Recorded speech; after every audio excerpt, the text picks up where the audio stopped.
打造最強音樂平台 WSM 環聲娛樂。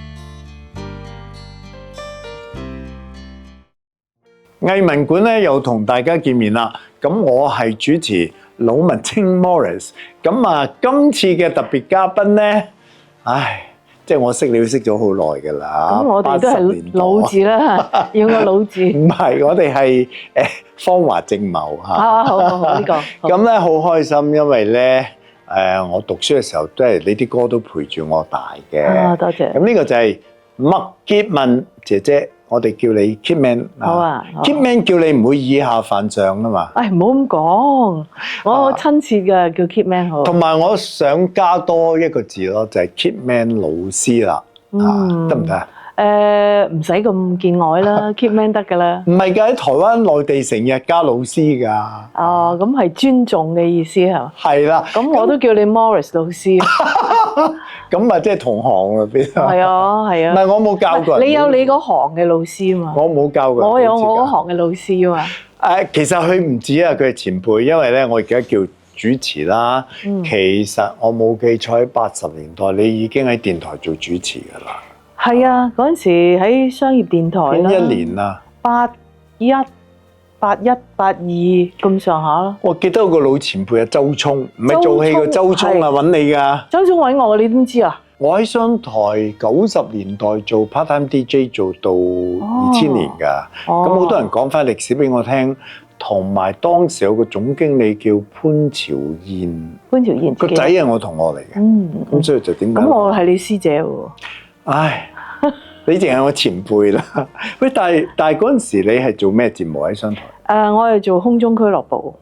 哇，好熟喎名。係啊，呢個都係好 hit 嘅一個節目啦。即係幾點啊？當年馮偉棠啦、黃天朗啦、黃桂林啦咁啊，應該係4點至6點嘅我哋做。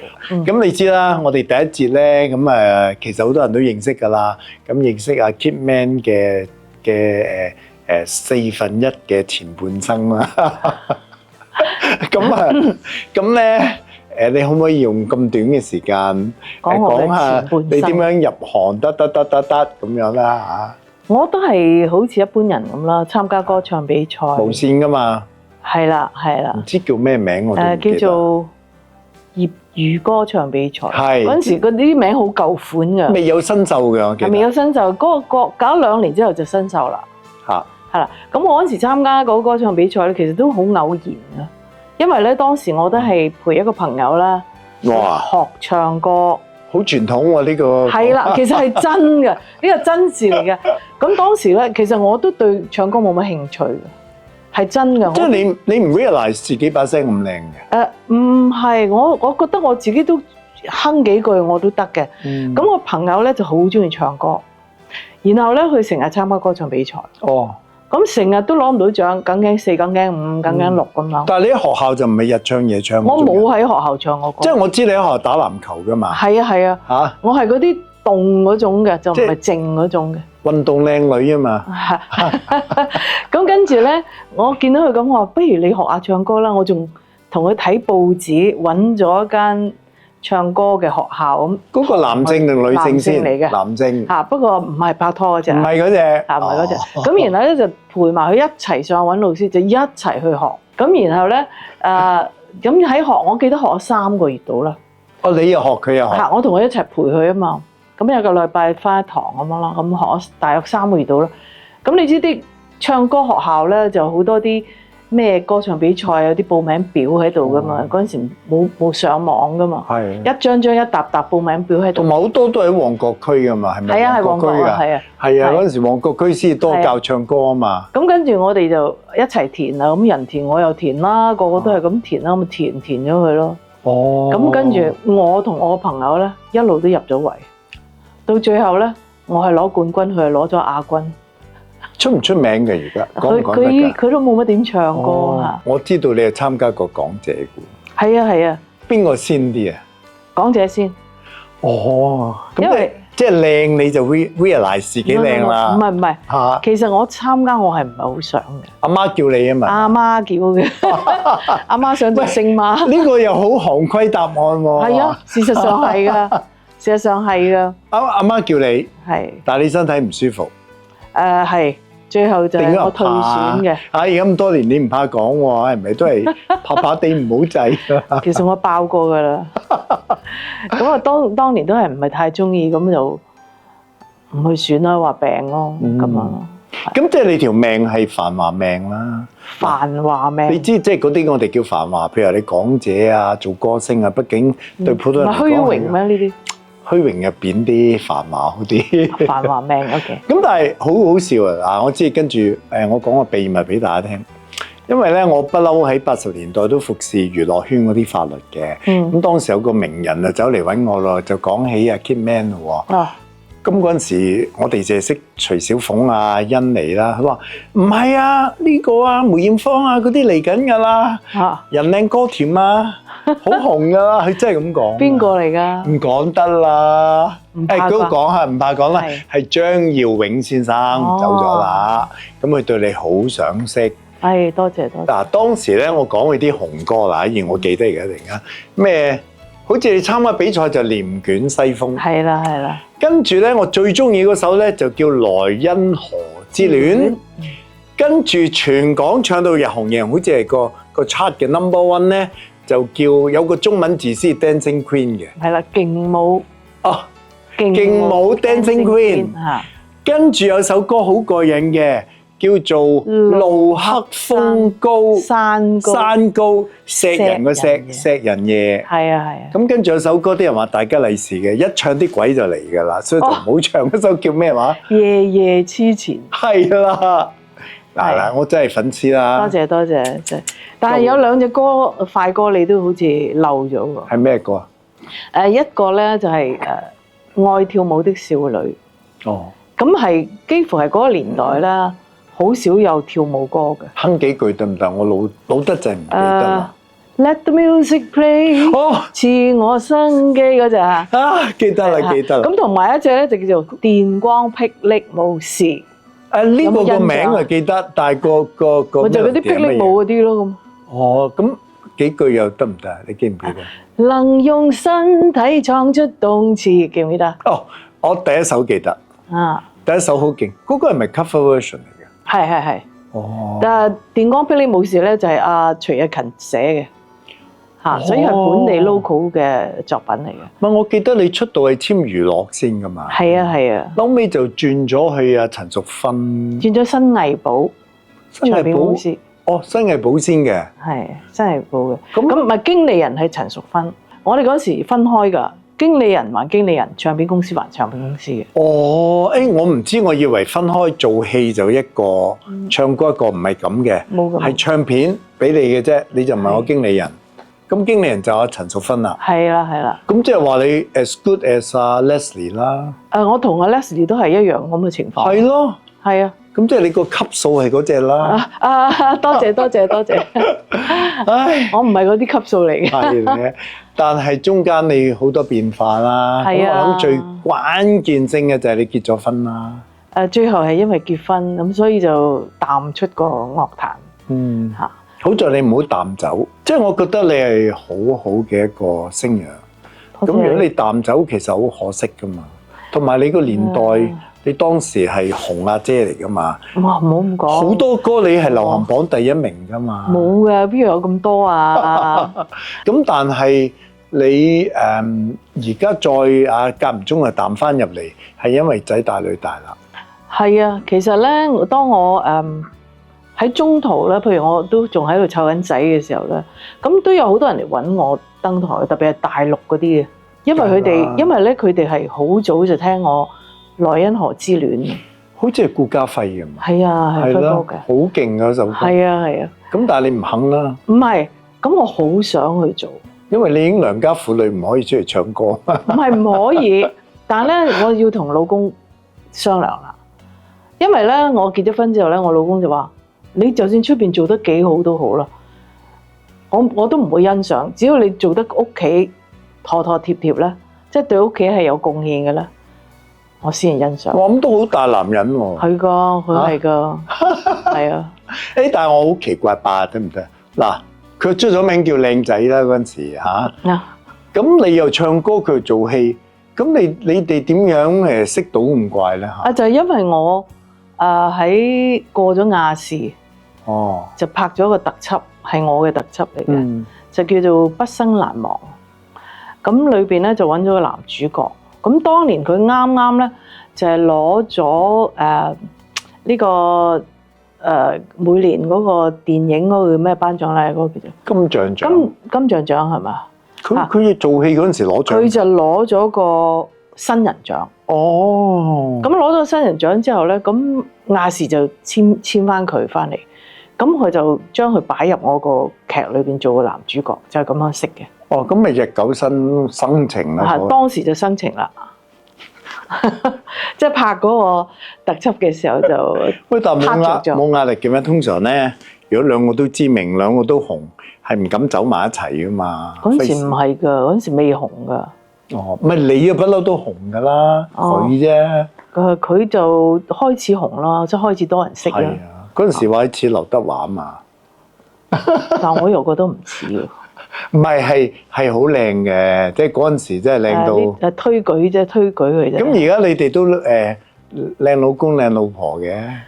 出街都唔敢講，唔係，同埋好得意嘅。通常第一代咧、第二代咧都出名咧，佢又好特別嘅。因為你仔仔咧就係做醫護嘅，喺 Covid 個期間咧，佢就變咗主角。因為佢唔知有啲咩新聞俾人發掘到，佢照翻工、照做嘢。佢入去嗰啲叫咩隔離？嗰啲叫咩 ICU 嗰類啦。嗰類啦，係。咁所以就好嗰陣時好 hit 嘅，大家好敬佩。係。咁啊，女女就做呢行啦。女女又中意做創作音樂嘅，即係佢寫詞先嘅。就唔係做呢啲所謂流行。佢都唱歌嘅，佢都唱得好嘅。咁但係佢就比較中意創作啊、寫詞啊、寫歌咁，做音樂啊咁。回頭一看咁啊，幾廿年啦，我哋都係。係啊，好快脆已經啲皺紋出晒啊！但係你都屹立不倒咧，都我點樣叫屹立不倒咧？我都倒㗎啦，倒㗎。唔係啊，好多叫大江東去啊嘛，一陣陣咪西到冇咗影㗎嘛。咁但係麥潔文呢3個字喺香港其實大家都有回憶嚟㗎嘛。但係我都好奇怪啊，因為我都而家都會搭地鐵啊，係真係有人都仲認得我啊，麥小姐啊，即係有啲就好有禮貌啊，麥小姐咁，又啊你係咪麥潔文啊咁？即係其實我都過咗好耐啦，即係唔係呢個年代嘅。唔係因為咧，其實好得意，譬如話當時你做過 pop 嗰啲咧，就會記得啦。譬如嗰陣時我都係10零歲啦，咁嗰陣時中意跳舞啊，你知有興 disco 啊。咁如果你本地跳舞真係唔係咁多人唱到，因為你之前嗰批嗰啲譬如話咩鄭少秋啊、徐小鳳啊嗰啲唔係好啱跳舞噶嘛。但係你一到跳舞咧，就變咗你啊、梅艷芳啊兩個女人啊，葉倩文有冇跳舞歌咧？有。總之你3個係另外一代嘅，咁跟住就跟住嗰堆啦。嗰啲就再慢一陣啦。係啦。就另外一個遊戲啦，嗰個就變咗佢哋話叫企業遊戲啦。企業遊戲係啊，即係間公司操控一啲。因為我哋以前咧嗰陣時，我哋啱係開始有經理人嘅。咁但係我哋嘅經理人嗰個關係都好簡單嘅，即係好單純嘅。經理人就幫你出去傾嘢嘅啦。係啊。但係而家嘅經理人咧，佢係直情係包攬你所有嘢嘅，甚至乎你嘅收入咧都同你瓜分得好緊要嘅。同埋管理所有人生。係啦，咁我覺得韓國仲慘啊，聽講。係咯。又擘大對眼嘅時間就係佢管㗎啦。但係有人中意喎，即係搏晒命都要啲仔女入去讀嗰啲學校喎。咁利潤高啊嘛，你哋嗰陣時冇揾咁多嘅。坦白講，而家紅咗真係揾。你記唔記得以前咧做我哋呢行嘅咧？我梗係知啦，我睇過合約㗎嘛。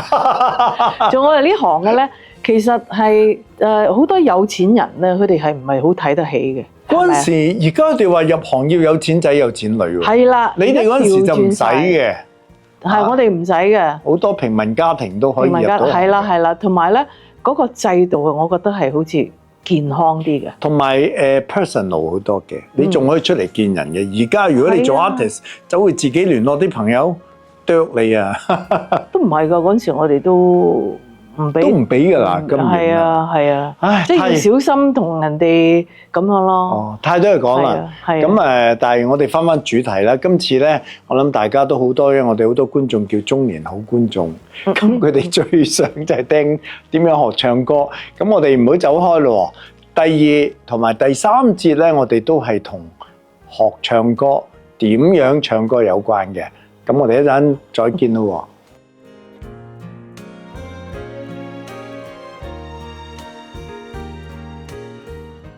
翻嚟我哋藝術文化節目藝文館，我係主持魯文清。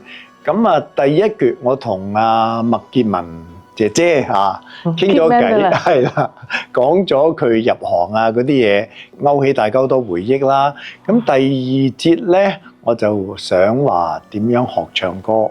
咁如果覺得好聽咧，就記得撳訂閱啦嚇，因為我哋需要你嘅 support 同埋俾 like 啊，係。嗱咁啦，我好多朋友都中意學唱歌，因為中年咧就好聲音帶動咗熱潮，大家覺得咧去到中年咧唔係唔可以唱歌嘅，係可以唱㗎。其實自從香港有咗卡拉 OK 之後咧，係多人中意唱歌咗嘅。因為以前咧，你冇咁嘅設備啊，即係譬如你係唔係都有隊 band 喺度啊，或者起碼有個琴啊，咁你先可以唱歌咯。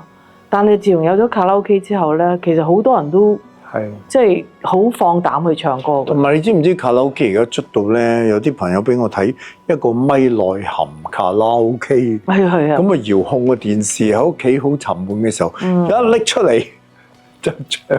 你冇嗰啲設備啊嘛？我知道嘅，但係我就唔會買嘅，因為我哋唔使噶嘛，我哋有 band 噶嘛。啊，咁我好多朋友都學唱歌啦。咁而家阿 Kitman 有兩個身份嘅，一個當然係歌星啦，第二個我哋就真係叫麥潔文歌唱老師啦，喺呢行都好有名嘅，叫星級多謝 coach 啦。係。咁譬如當有個人入嚟敲門啦，咁我想學唱歌啊，咁請問係點樣嚟帶領佢入門嘅咧？即係有冇啲程序啊、steps 啊嗰啲嘢？有嘅，即係其實而家揾我學唱歌，通常都係上一年紀嘅，上一年紀嘅，即係可能係想退休啊，或者想出嚟交際嘅時候有幾首飲歌啊咁。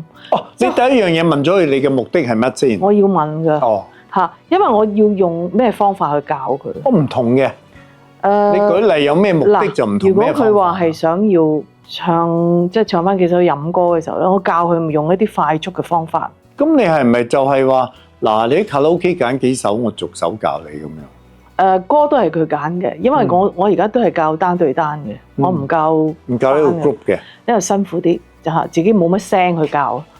咁我而家單對單嘅，咁咧就我會問到佢如果係話我係應付幾首飲歌啊咁我就可以即係專注喺嗰幾首歌裏邊，同佢優化佢嘅唱功，優化佢唱法。咁當然你嗰個基本功都要教俾佢嘅。咁要唔要教埋啲姿勢啊？幾時揞住個胸啊、伸隻手啊嗰啲㗎？呢個咧就好睇隨意嘅，因為有啲人咧佢係好難嗱，呢個動作呢啲好難教嘅。我覺得真係最難教就係動作。我成日以為最難教係感情。因為咧，譬如我示範俾佢睇，譬如你唱到我要咁即係遞高隻手嘅時候咧，佢哋係遞手唔識遞嘅，佢就好硬咁去遞手嘅。咁呢樣嘢咧好難學嘅。有時我會先教佢哋做咩咧？你啲手要軟，即係要軟上得軟嘅嚇，就唔好一上嚟咧就係咁樣。即係好多呢啲情況。周國峰有次話啊嘛，會喐嘅大衛像啊嘛，咁就硬刮刮咯，係嘛？即係我哋唔可以做到係咁樣硬刮刮嘅，即係我哋要好舒服嘅。但我以為最難教係感情，唔係嘅咩？感情都難，但係咁樣講，當我哋上咗年紀嘅人咧，其實我哋處理個感情係易啲嘅。因為我哋有好多經歷啊嘛。同人哋反個面啊，同人哋流個淚啊，係啊，愛過恨過呢啲有。咁變咗你喺嗰個情緒上邊咧，你會認識好多咩情緒，你可以擺好多唔同嘅情緒落去。咁但係有冇啲我想做個專業歌手喎。即係以前我都教過一啲小朋友咧，佢哋係好想入行做歌手嘅。哦，咁喺呢啲情況下咧，我就會首先睇下佢有冇具備唱歌嘅條件啦，同埋個唱歌嘅性格啦。嗱，即刻引起我嘅好奇啦！咩叫唱歌嘅條件先？咩叫條件先？咁條件就係你起碼五音都全啦，即咁係唱歌唱得到。練唔到嘅咩？五音唔全，可唔可以由唔全去到全五呢？音不全咧，係因為你嘅聽覺嘅問題。哦，咁呢個弱聽咧係好難搞嘅。係真係天生㗎啦！你五音不天全，生㗎嚇，你睇醫生咧都冇辦法嘅，因為弱聽係真係冇辦法嘅。但係有啲人好叻嘅，佢弱聽咧，佢會避嘅。點樣避咧？佢唔揾 band， 佢唔用 band， 佢用一個琴。因為琴咧，你一個琴你可以就到你。你就算唱錯咗 key 咧，佢咪即刻轉 key 就嚟咯。但係如果你一隊 band 咧，人哋係有晒譜咧，你唔可以改動佢哋噶嘛。係啊，拍子都係大家跟住個拍子做噶嘛。所以如果你有弱聽，但係你又好中意唱歌嘅，你就用一個琴。哦，你記唔記得以前盧大偉啊？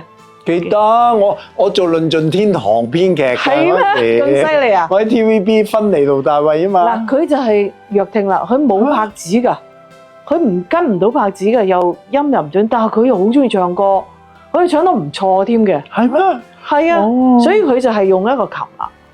哦，就係咁樣，即係避重就輕啦。係啦，避開晒嗰啲。咁除咗五音不全唔好之外，仲有咩條件？性格啦，有時要睇你個性格啱唔啱呢一行。點解咧？咩性格咧？因為做呢一行咧，我哋受氣嘅。嗰個受唔受氣咧，就睇下邊個階段啦。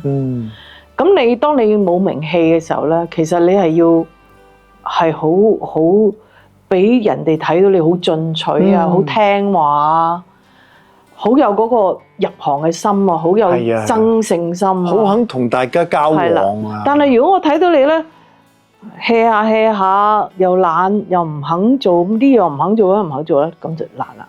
咁啊比較難啲啦。喂，咁你都幾坦白喎，即係冇咗個客啫喎。咁我仲要客冇乜所謂啦。你唔好，我覺得最緊要，我覺得住我100個鐘先。唔係，我覺得係我關乎佢嘅前途多啲。所以你就講真相。我會講俾你聽，我同埋講話俾你聽，入行咧，你會有咩受苦啊？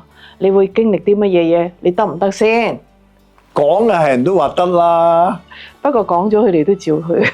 咁啊係。係嘛？呢啲叫做咩飛蛾撲火。係。即係你係生出嘅。咁我想問啦，我以為其中一個要求係嗰個叫 tone quality，即係你個聲底，呢個唔重要嘅。聲底反而唔重要。點解咧？因為你聲底就算唔好啦，都係你嘅特色，你嘅 character。反而佢哋成日嗰啲評判講啊，有 signature。有辨識度，即係咁樣講咯。但係我當然我都唔係太同意嘅。點解咧？即係我覺得唱歌係，即係如果以我自己教唱歌啦，我覺得你能夠 handle 一首歌嗰個層次上邊咧，令到人哋你嘅情緒出入咧，都帶得到你嘅聽眾啦。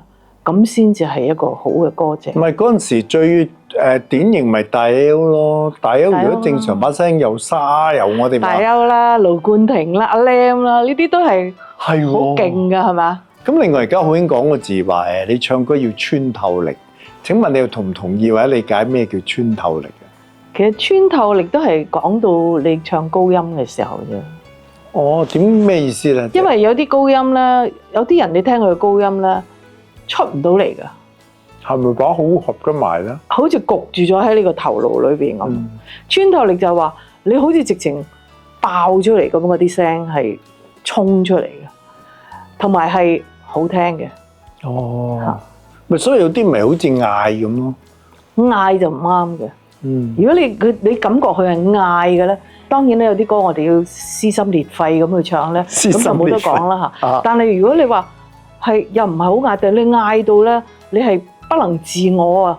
即係意思即係話嗌到啲氣又漏晒啊，面又紅晒，頸筋又現晒咧，咁其實都唔係好嘅。咁另外有啲歌星咧，成日話唱歌啲老師教個咪遞前遞後遞遠遞近，呢個係咪一個技巧定唔係？嗱，遞遠遞近咧，嗱你收咪收聲就梗係呢個有一個距離嘅。OK， 細聲啲嘅你可以埋啲，即係當你唱輕嘅時候，咁咪舒服啲㗎嘛？係啊，咁你收得你好啲啊嘛。好啦，至於你話嗌聲嘅拉咪咧，其實呢個係一個錯誤嘅。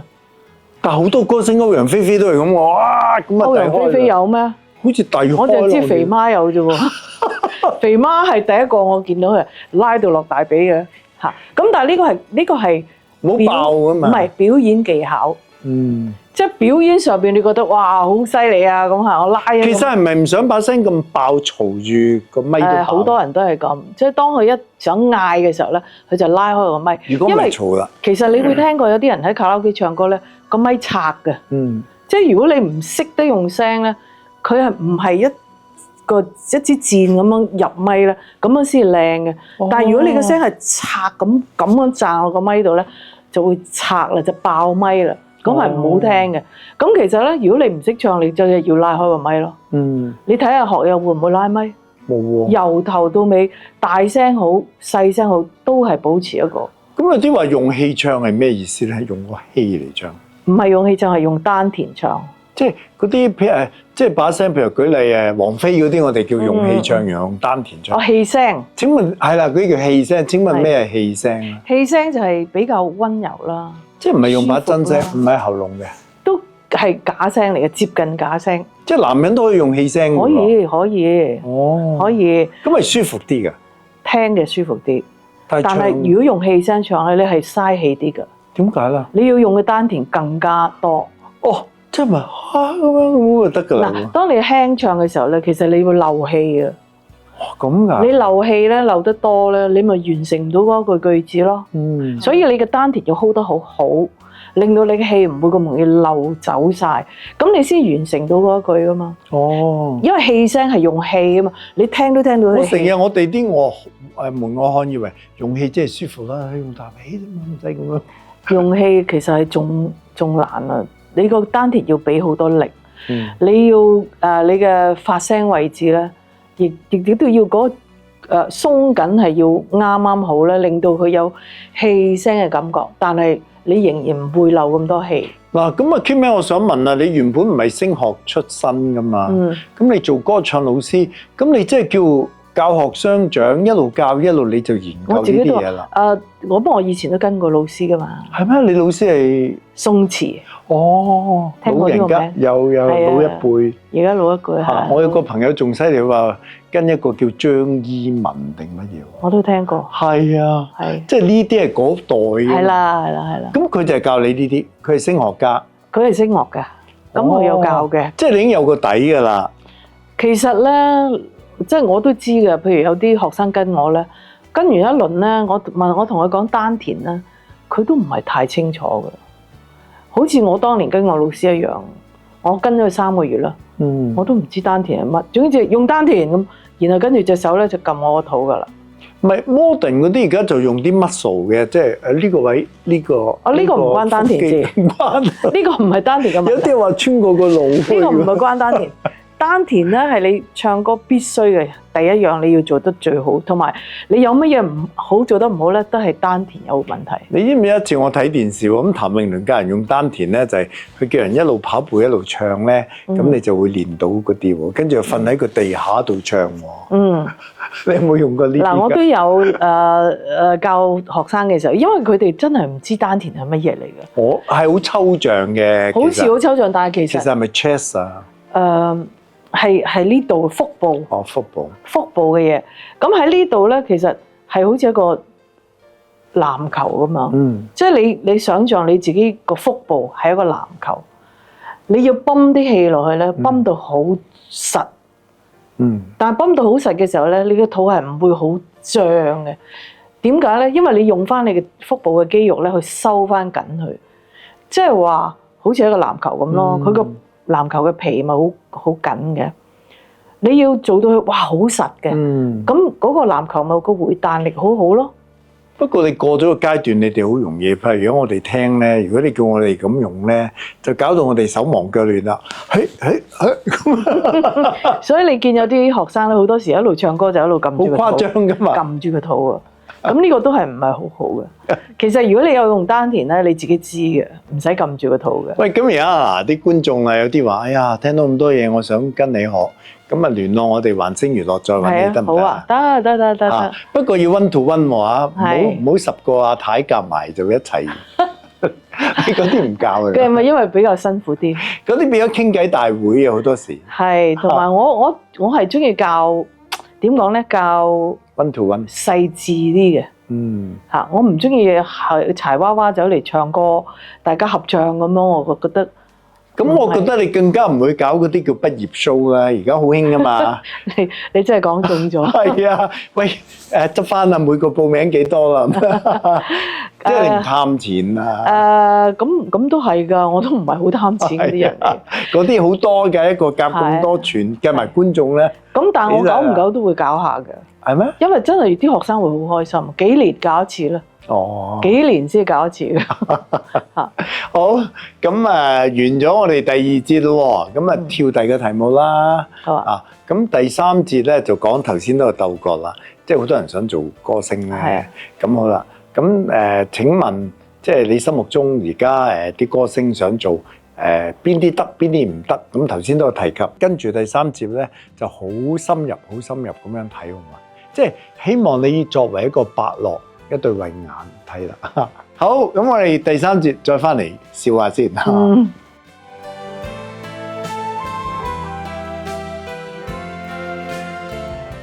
咁我哋翻嚟第3節藝文館，魯文青 Morris 主持啦。咁啊好睇，記得撳訂閱。咁啊特別嘉賓就係麥潔文老師。咁我哋講咗佢平生啦，唱歌未技巧啦。我哋第3節反而係我哋變咗伯樂啦，希望係伯樂啦嚇。伯樂。咁我唔知啱唔啱喎？我覺得我哋80、90年代咧，啲歌星製造出嚟咧，好似有個模嘅，即係樣模都係咁。但係而家咧，你雖然有啲人話啲歌唱技巧唔得，但係其實係多元化咗好多嘅，你覺唔覺得？係啊，咩類型都有喎，咩背景咩類型，係咩市場，有啲係專溝網上嘅喎，你喺地底未聽。同埋個市場會大咗好多，因為上網啊嘛。但係收入又唔代表多啲喎。係少嘅，分薄咗。各施各法咁解。唔係分薄咗，直情係。唔係有啲專唱工廠大廈添嘅。係咩？係啊，即係佢係 underground 咯。哦，可以係咁係。即係而家如果你從市場，我哋呢啲叫微市場咯。即係其實大市場啊嘛。係。而家微市場，可能你要2000人中意你，你都變成一個 market 啦。咁所以我咪覺得話，而家入行咧係好難做咯。易入就難做，係嘛？係。即係你求其好容易入，整個 YouTube 對住自己都係。我就講啦，即係有一次我訪問就係講話。點解而家嗰啲歌嘅質素咧咁參差啊？咁我就話其實咧，因為以前我哋有唱片公司，唱片公司就好似一個監管咁咯。你唱得好，你就可以我同你簽約啦；你唱得唔好，我就唔會同你簽約。即係累走一批啦。同埋咧，佢會有一班音樂人咧，即係因為資深嘅音樂人咧，佢會幫你去揀歌啊、做歌啊。揾人寫詞啊，做一啲啱你嘅嘢。但係而家咧好多咧係一啲獨立歌手，係啦，獨立歌手佢哋自己咧，佢哋唔唱得㗎，但係我可以自己做啊。點解唔得啊？我去 Spotify 登記。但係呢啲咧好多就係冇唱片公司去監管或者認證啊，係嘛？咁所以你冇好正喎呢個字，我第一次聽到認證。咁你咪會覺得好似？即係點講冇監管啦，個個都做得啦。你講得好聽咪百花齊放咯。即係話咧，好似以前就成日話，喂，而家好多歌星啊，即係數埋咧，咩歌星賀台慶嗰啲咧，幾百個歌星，但係真正唱歌嘅咧，可能都係都10零20個到嘅啫。哇，係啊！但係你知唔知啊？其實我哋以前咧，點解個個歌星都唱得啊？就係得嗰20個咯。其實好多累走咗。唔係啊，係好多入咗嚟嘅，將個大比數降低晒。但係以前我哋20個歌星都唱得嘅，係嘛？你唔唱得嘅冇可能做。同埋要你有個獨特嘅 style，係啦，即係冇理由撞噶嘛，撞曬呢幾個啦。咁但係而家唔係啊嘛，而家除咗嗰啲真係識唱嘅，其實個比數一樣嘅，個比數就出翻嚟都係得嗰20個人識唱。就算你話有幾百個歌星都好啦，都係得個20幾個歌星係識唱。有一次我同葉麗儀傾偈咧，咁佢話其實佢哋都有佢哋嘅技巧喎。咁我話點解咧？我哋嗰陣時唱歌咧，嗰啲字又冇咁密啦，啲嘢又冇咁密啦，又唔會玩突然間高音低音低音高音。佢話而家其實嗰啲難度嗰啲歌係難咗喎，你同唔同意咧？同意㗎，因為咩都講複雜咗。我哋以前一首歌咧 A 段 B 段，然後唱翻個 A 段咁就完㗎啦。咁而且啲字都唔密嘅，但係而家啲歌咧就係好密嘅，係啊 A B C D， 然後再加條橋去翻個 A， 跟住假音氣聲，突然間去到尾嗰段 A 咧，佢要改尾嗰句咧，要上翻去好高嘅，即係會好複雜化。咁對你哋冇難處㗎啦，舉例。唔係㗎，都有難處，因為我哋唔唱開咁密集嘅歌咧，都需要一段時間去處理嘅。即係都要去處理嘅。咁但係咧，講俾你聽，呢啲咁密集嘅歌同埋唱到咁高音啦，即係如果有一啲人佢哋唔係唱真聲嘅咧，唔係用真聲唱歌嘅人咧，佢哋慣咗用假聲唱嘅咧，又冇問題嘅喎。因為佢全部嘢係虛嘅。係啦，佢虛嘅時候佢上高音，佢都係虛嘅啫嘛。即係由虛轉去虛。但係如果我哋唱咧係由真轉虛，係咪個複雜係多？即係嗰個發聲嘅位。即係不嬲好似雀仔咁雲鳥飄下飄下啦，飄高啲飄低啲少少啫嘛，係咯。咁但係其實有腔口呢樣嘢喎。有。我見唱開粵曲嗰啲真係唱唔到呢啲喎。係㗎。咪講唱佢哋嗰啲啊，唱你哋嗰啲都唔得啊。係㗎，好得意㗎。但係點解咧？你叫我哋唱粵曲都唔得㗎，都唔係嗰種味嘅。你唔學啫嘛，係嘛？唔係，你好難嘅，因為你用開嗰個工具咧，已經係食死咗㗎啦。你要轉好難嘅，即係好似我哋以前咧排舞咁嚇。其實以前我哋嗰啲舞好簡單啊。係咩？一個舞蹈就1 2 3 4 2 3 4都係嗰步，但係而家咧係1 2 3 and 4 5 6 7 8完全唔同嘅，即係8拍裏邊都唔同嘅舞。同埋我話啲咩半拍啊、4/1拍啊、係啦，嗰啲 M 啊嗰啲嚇。咁所以係複雜咗好多嘅，同埋要記性好。係啊，仲要唱住嚟到跳啊，點記啊，大佬？咁你係講笑啦！如果俾你而家20歲，咁面對一個咁嘅環境，你仲入唔入行咧？啊，我真係唔知喎，我都有諗過呢個問題。因為嗱，首先如果我而家去參加比賽咧，我以前就係一隻歌嘅啫嘛，連捲西風、初賽、總決賽、決賽都係嗰隻歌嘅啫嘛。咁㗎？係啊。唔換嘅，冇㗎，唔俾你換㗎。哦，唔俾添啊！係啊，冇㗎，你係嗰隻就嗰隻㗎啦。咁都幾好啊，操行佢咪得咯。係咯，咁但係而家唔係啊嘛。你睇下一個比賽 launch 咗成半年咁長，仲要唱個個禮拜逼指定歌、合唱歌，又唔知咩國語歌。係啦，咁所以係複雜好多嘅。可能我都未必入到行啊！而家嚇到你唔敢入行。咁啊唔會嘅。如果啲後生仔你都會有挑戰嘅，即係你覺得咦好喎，有挑戰性喎，都得嘅。咁嗱，你呢行都咁多年啦，你有冇一對慧眼一望落去，譬如而家嗰啲，你會覺得呢個有前途啊？呢個都係麻麻地咁。你練到呢個功力未啊？即係嗰啲叫伯樂眼啊！睇嗰啲即係千里馬。好早嗰時我已經練到啦。即係你會睇落呢個。睇到嘅，睇到。譬如我以前睇陳奕迅，我覺得佢係真係得嘅。未紅嗰陣時喎。未紅，佢啱啱出第一張唱片，佢真係唱得好好，同埋佢好有 feel 嘅。係咩 feel 咧？請問個 feel 就係佢同個音樂嗱，有好多人唱歌嗱，我哋嗰段時間，呂方啊、許志安嗰啲，佢哋唱歌咧，好中意搞一啲滑音啊，扭一扭啲音落去，咁嗰啲個叫花巧啦，係嘛？但陳奕迅係完全冇好乾淨，但係佢會俾到你個感覺，佢會好原始啊，係咪啦？係咪講原始咧？講原始咧？即係佢係好自然嘅聲，係啦，但係裡面藏住千軍萬馬嘅感情。冇錯啦，就係呢種啦，即係你唔使搞咁多花巧嘢。其實呢啲係天生定係練？天生㗎。哦，即係佢係嗰種能力，咁就出到呢把聲啦。係啊，同埋出到個感覺出嚟。哦。即係因為個聲，我哋會要營造個感情啊，營造你嘅情緒啊。咁我覺得佢真係做得到咯，同埋你可以識詮釋嗰啲歌詞嘅意思。哦，咁呢個就真係慧根嚟㗎啦。係啦，嗱，好似阿 Jam 咁啊，鄧紫棋啊，我又睇到佢16歲嗰陣時，我呢個真係唱得好。我最記得我女話：媽咪你聽下呢個好唔好聽？我話好喎，呢個好好喎。跟住憑咩覺得佢好聽咧？唱歌你係要有力量嘅，係要有力量嘅，無論喺你嘅聲同埋喺你嗰個氣方面啊。就算你唱一啲好輕嘅嘢咧，都係要有力量嘅，就唔可以話好似病軍咁樣嗰種武器，唔係嗰種咯。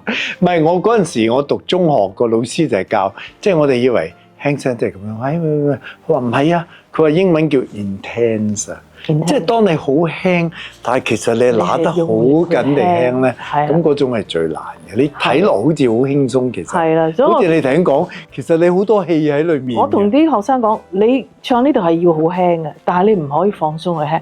你而家係抱住一個好重嘅石頭去輕，咁樣唱。咁我想問啊，即係而家講形象啦嚇，你嗰陣時好注重形象噶嘛，張唱片都有形象啊、換啊。咁但係而家你覺得歌星形象重唔重要咧？定已經形象重要㗎，我覺得好重要。即係真係要揀形象嘅，唔可以出嚟人一個咁樣唔得嘅。唔可以咁求其咯。求其執正翻少少。咁要唔要揀market 咧？即係嗱，譬如啱出道，咁要唔要已經知道呢個20格啊？我係嗰格啊，定唔使嘅咧？即係 be yourself 咧？你覺得？要嘅，不過你真係要有專人去揀咯。譬如我哋以前唱片公司咪有專人幫你去。即係從化妝着衫都要揀啱。係啊，即係你譬如你打歌服啦。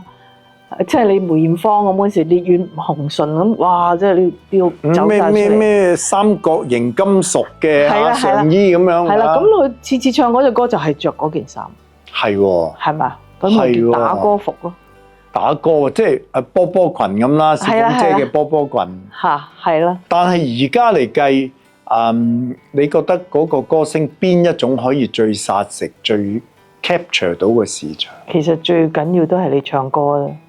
個餡係最緊要嘅。哦，即係唔好諗咁多。係啊。我要做咩市場？係啊，所以我而家睇下陳奕迅唱歌，我最開心見到佢着件 T 恤爛褲，就好舒服咁樣出嚟唱，我覺得已經好正啦。係，好啦，咁而家有個女嘅，大家叫天王巨星未來嘅，咁就係嚴明熙，你有冇聽過啲歌？有，幾好喎。呢個好啊！我中意啊！哇，你開心啦！阿麥老師話對慧眼睇到你，好多人都讚佢嘅，因為佢係好有佢個人風格嘅。哦，即係你睇到有別於一般嘅。係啦，冇錯啦，即係佢唔止係佢唱 carry 到一首歌，並且佢係有佢個人嘅風格。係咪靚就得㗎啦？通常嗱，講真，佢唔係真係好靚，但係佢唔差咯。係，同埋佢有佢嘅味道喺度。嗯，係。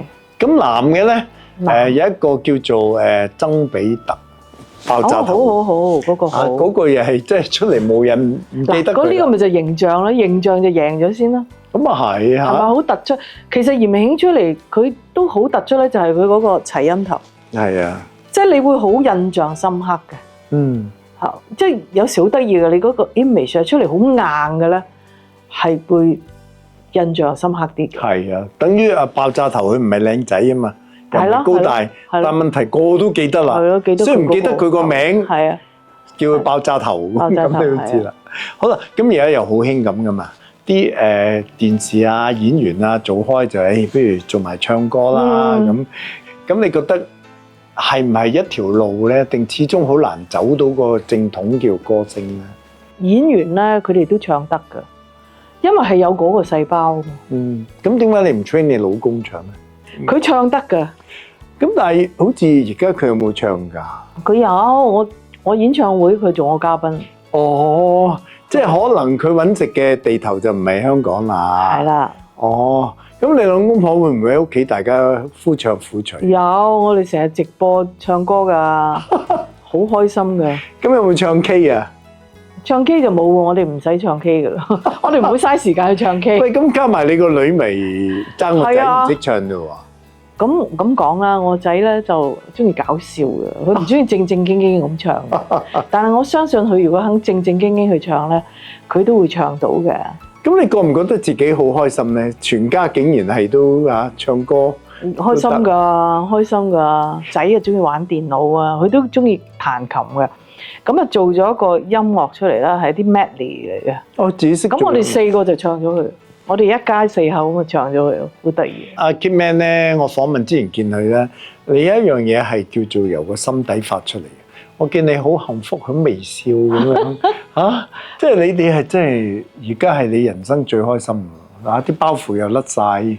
咁係喎，因為我仲喺歌壇嘅時候咧，其實嗰個負擔好大嘅。患得患失啦。出親唱片咧，你嗰個壓力大嘅。唔賣得就怨你㗎啦。係啦，咁都係好多壓力啦，係嘛？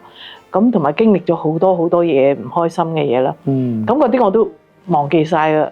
咁但係咧，一離開個娛樂圈咧，自己教唱歌咧，結咗婚之後，我覺得係開心好多。無所求啊，係啊，唔需要喺呢個圈度求啲嘢咯。同埋你個宗教信仰係近年啦，定後生已經有？哇，都20年啦。都20年宗教06年啦。哦，咁嗰樣嘢又令到你個人好知道自己追尋緊乜嘢啦。應該係啩？應該係。你知唔知啊？我嗰陣時同我啲屋企啲人傾偈，佢話做人嘅意義係乜嘢？我話如果樣樣都講意義，乜都唔使做咯。係咪？其實我都唔追求意義，意咩義啫？係咪抵打？兩種人嚟嘅。係啊，有啲人就係有意義，有啲人話我活多一日就係意義㗎啦。係啊，我都唔需要有意義咯。你想做就做，唔中意做唔做咯。係啊，呢個就係意義啦。係啦。好啦，咁啊第3節傾完咯，最後唔好走開。咁你演唱會喺5月嚟緊啦，係啦。你先講下，我哋再慢慢傾你演唱會。5月21號，香港文化中心係啦，買得飛㗎啦，買得飛㗎啦，係啊。到時好似話有好多好歌好多節目，咁我哋留翻下一節先講啦。好啊。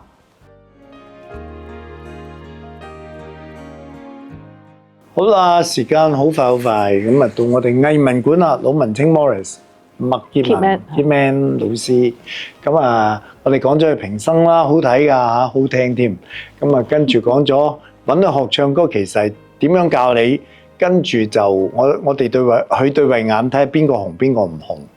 咁啊陳奕迅佢估到會紅嘅。咁跟住咧就到你嘅演唱會啦。5月份。喺文化中心，係21號。21號係啦，係啊。好啦，咁你時隔幾耐開呢個演唱會？我上次係喺麥花臣，係19年嘅時候。Covid 喎，係未 Covid。咁我未啱啱之前，但係就都好驚險嘅。點解？因為嗰陣時嗰條街打到乒鈴乓啷，另外一種啊，係啦，時隔都已經6年啦，係啊，咁耐㗎啦 ，Covid 已經 ，Covid 嘅之後3年。咁今次點解寄養咧？係啊，老闆邀請，咁我又覺得都好啊，都試下自己嘅聲，嗰把聲啊，試下自己嘅體力啊。即係個台板對你冇壓力嘅。你從來一企出去你就，其實我覺得你就算聽日叫我上台唱我都 OK 㗎。咁你歌詞都唔使溫翻㗎。我唱啲最熟嗰啲咪得咯。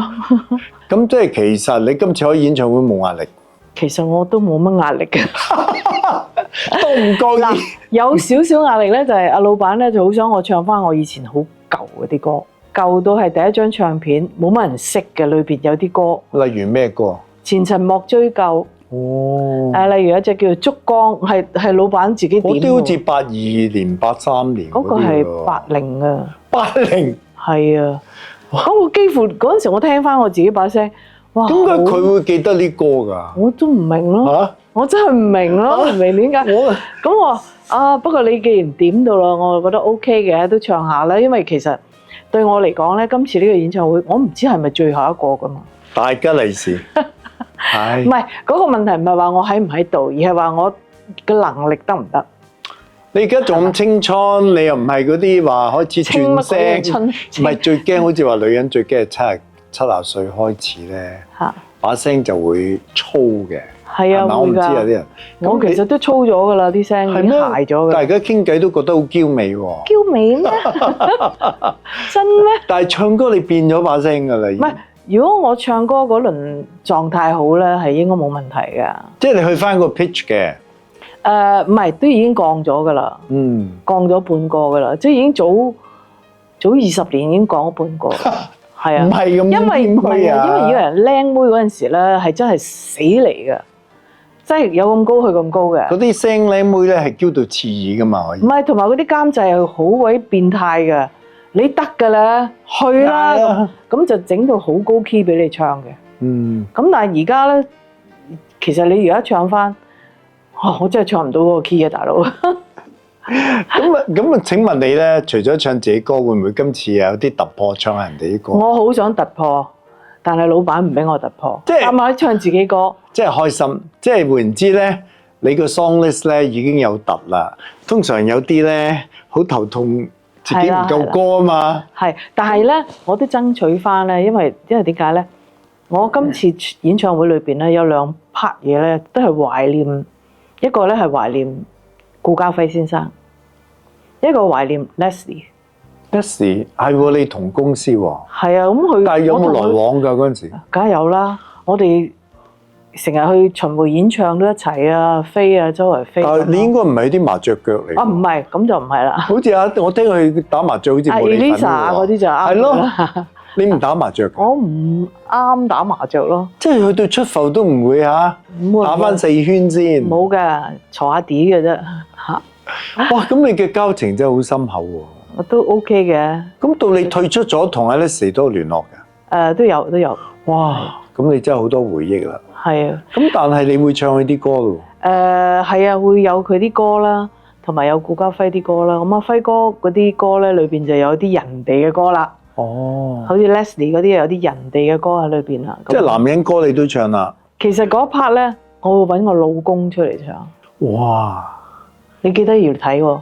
梗係啦。因為我老公咧，佢其實當年咧就係 Leslie 嘅 fans 嚟嘅，佢唱好多 Leslie 啲歌，去到卡拉 OK 啊，去啲 lounge 啊，都係唱佢啲歌嘅。哦，所以佢唱佢啲歌係好。唔係啊！而家你老公喺個網咧，成日係被人獵物啊嘛，咩啊即係因為咧，你老公好少出現嘅，咁大家成日覺得佢個樣咧變化多端嘅，咁好興咧就話呢個其實係江華嚟㗎，啊你睇下江華亂咗幾多，老咗幾多，即係嗰啲咧。琴日佢先至接受一個訪問，佢一去到佢就話：其實我仲有咩好問咧？我都退圈咁耐啦，問咩咧？你哋究竟問咩咧？咁咪問翻佢當年幾威啊？做唐三藏啊，似劉德華啊，唔知咧，所以好得意嘅。咁可能有啲人中意睇啦。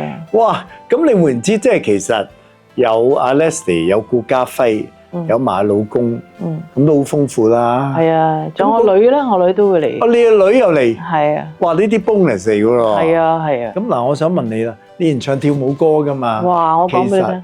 咁你請問你跳唔跳得嚟嘅？我唱得唔跳啦。你叫我跳我都唔跳，因為咧其實幾危險㗎。你高踭鞋係咪？係啦，高踭鞋。如果你一扭咧，你就係咁先㗎啦。咁你即係身體喐算啦。上身喐，上身喐，下身唔喐。嚇！咁你會唔會唱下啲未鬥過嘅？譬如而家啲人好興又唱下英文歌啊、國語歌啊嗰啲。都冇喎，好似你從來好少唱國語歌喎，係咪咧？其實我都有㗎，我有張唱片都有國語歌嘅。因為我以前萊茵河之戀嘅時候咧，娛樂咧就幫我出咗張國語嘅，淨係萊茵河國語版。哦，嚇！即係我嗰扎咁樣等君這一句啊，咁有啲國語版。哦，即係打台灣 market，打大陸 market。哦，即係嗰陣時已經有大陸 market 啦。85年嗰陣時，係啊。哦，所以唔覺得你話內地好多人咁記得你中意你，就係因為會唔會覺得歌？萊茵河之戀咯，就係佢哋聽過啦。佢哋記得呢啲歌咯。哦，係啊。唔係會有用嘅。有一次我同阿陳美玲訪問，原來有啲歌係已經國語歌，咩離光曲啊，嗰啲咩牧羊歌啊，咁內地原來係記得呢啲歌喎。係啊。唔係記得我哋啲 Circle Game 啊，香港嗰啲嘅。英文歌佢哋唔係好咩嘅。哦，咁你英文歌你有冇唱過？我以前嘅演唱會有唱過嘅，哦，即係你都係但未出過英文碟嘅。冇，係一手起兩手止咯，即係唔會唱得多咯。哦，因為始終你個市場都係香港，嚟聽你歌嘅人咧，都係要聽一啲地道嘅香港歌，或者係你嘅味道嘅歌。同埋係一種集體回憶咯。咁如果你俾唔到回憶佢，你突然間變咗第二個人，咁佢以為入錯場。係咯。咁你有時會唔會覺得歌星好得意咧？即係我哋英文叫 live up to 人哋嗰個期待，即係有時想做翻自己，但係你觀眾個期待，俾得錢有期待嘅。我哋而家已經冇啦。哦，因為點解咧？其實我哋演出嘅機會都幾多。咁我哋都已經知道，譬如我哋去演出咧，係我哋 entertainer。唔好咁講自己，即係個 artist 啊。唔係都一樣啫。其實我覺得都係，即係你人哋嚟聽歌，人哋係想聽佢想聽嘅歌。咁如果你唱晒啲佢都唔識嘅，咁你淨係自己中意嘅，我覺得好似自私啲咯。咁啊，但係會好苦嘅。最近部好出名嘅戲咧，講 Bob Dylan 嘅一生咧，即係好出名噶嘛。咁佢其中話 Bob Dylan 咧最憎咧就係一去到唱 Blowing in the Wind 啦。佢話我唔唱啊，我諗佢唱咗成萬次啊，即係去到叫佢唱 Blowing in the Wind。嗱，呢啲咪就係藝術家咯，即係藝術家佢個自我咧係會大啲嘅。你冇所謂嘅，次次叫你來因何之戀，我冇所謂嘅。你想聽咩啊？勁舞 dancing queen，我即刻 dance。我唔係話冇自我，而係話我覺得，即係你要對得住觀眾嘅期望。我覺得你能夠企喺個台度，其實係因為你有觀眾啊嘛。咁佢就係點講啊？唔係我唔講米飯班主啊，唔係米飯班，而係話冇佢哋，你點企喺個台度咧？係啊，係咪啊？其實同埋好多人死恨爛恨都恨唔到一首歌《來因何之戀》啦，係嘛？係啊，即係你應該感恩咯。我反而覺得。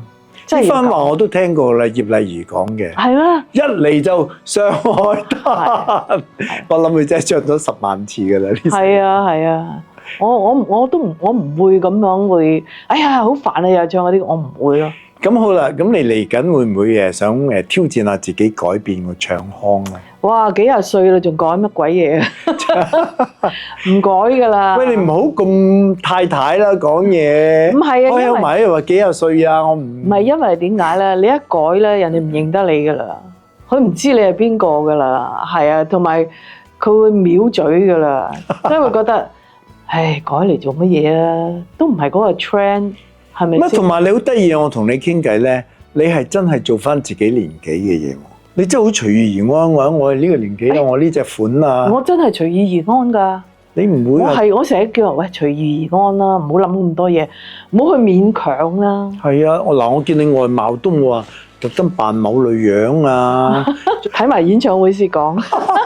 我唔知演唱會而家係咩樣嘅面。咁啲衫係咪你設計㗎？我有設計師設計嘅。哦，唔係自己設計埋嘅，我哋啲隨意我喺度喺個衣櫃執幾件啦。而家佢搞緊，我諗4月先知有啲乜嘢。咁你以往啲歌衫掉晒未㗎？都掉咗好多㗎啦，都掉好多。真係掉啊！掉啲舊俾人啊？唔得㗎啦，因為咧，你知唔知啲歌衫咧係個面睇落去靚㗎咋？哦，你一近睇咧，嗰啲底啊，呢度又爛啊，嗰度補啊，嗰度又剪開啊，咁好多呢啲嘢㗎。同埋你啲珠片，老實講，邊個着出街啊？咪係咯。哎呀，太好啦，太好啦，好期待。咁大家記得咯喎 ，Kitman 5月21日喺文化中心，即係尖沙咀啦。係啦，係啊。咁大家要搶飛啦，嗰度座位有限㗎咋。同埋佢上次開演唱會已經係2019年啦，係啊，哇，時間都6年啦，差唔多。咁啊，多謝你今次傾偈，多謝你啊，祝你演唱會非常成功，好開心啊！多謝你，多謝，多謝，多謝。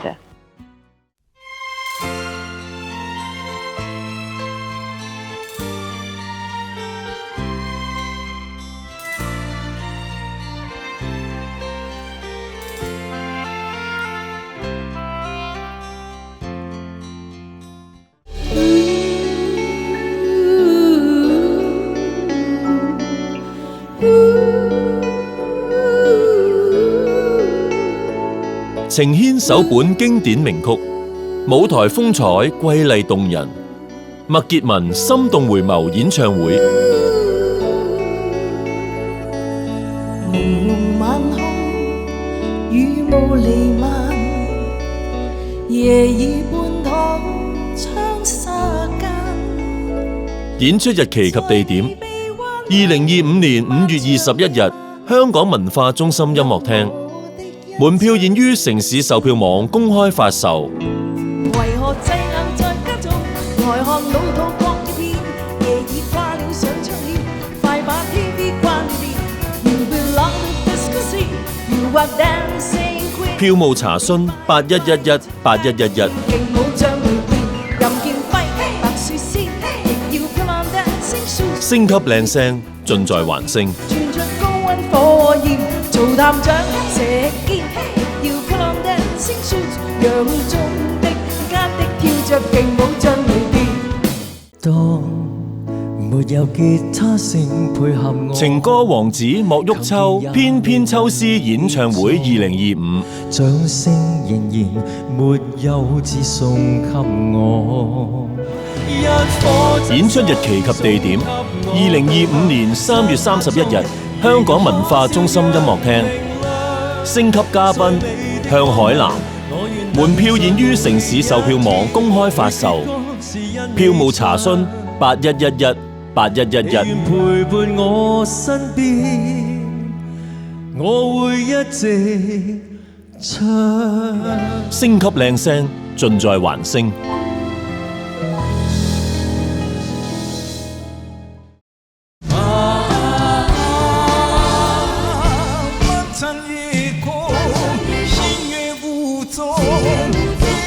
這類經歷生死過後，珍惜人生，活在當下，能夠再有機會見到呢位寶島歌王再踏香港舞台，又豈能錯過呢？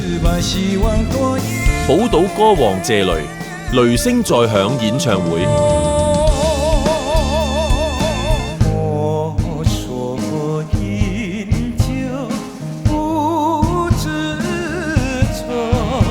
演出日期及地點：2025年5月19日，香港文化中心音樂廳。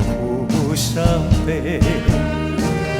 泣，你哭泣為了分離，分離後再相見不易。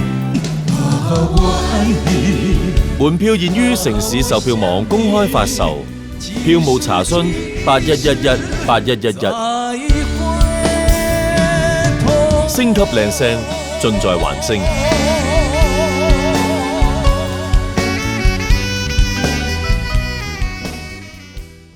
蘋果花迎風搖曳，今天見一面，不知明日可否再見。蘋果花歌後，再度重臨香港舞台。楊燕燕歸來演唱會。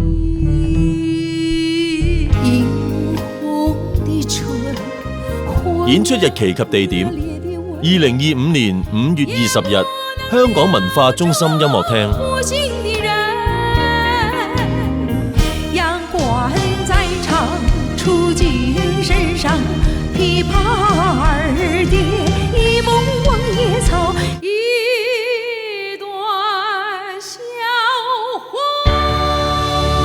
門票現於城市售票網公開發售，票務查詢81118111。